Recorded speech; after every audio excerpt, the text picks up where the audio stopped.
Bueno, este poema es un Frankenstein de cosas que tenía por la libreta. 12 menos 10. Casi paso este día sin pensar en ti. Tengo que poner el corazón bajo la lluvia como loquillo, a ver si así se limpia. Quitarle con lágrimas las manchas de tinta y usarla para llorar poemas. La cosa está jodida. Te echo de menos y estoy cachondo. Peor, te estoy escribiendo un poema en mi cuaderno de cagadas.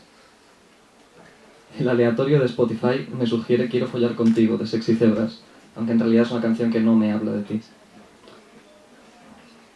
Te quiero. Te quiero bastante. Te quiero lo bastante como para decirte que no te quiero. No voy a mentirte. A veces me he dejado llevar por la idea de que podíamos ver la peli seria de Jim Carrey sin desnudarnos. Que podía decir tu nombre pensando en ti y no en tu tocaya. Que podíamos hacer el amor y no solo follar. Pero una cosa es mentirme a mí y otra muy distinta es mentirte a ti.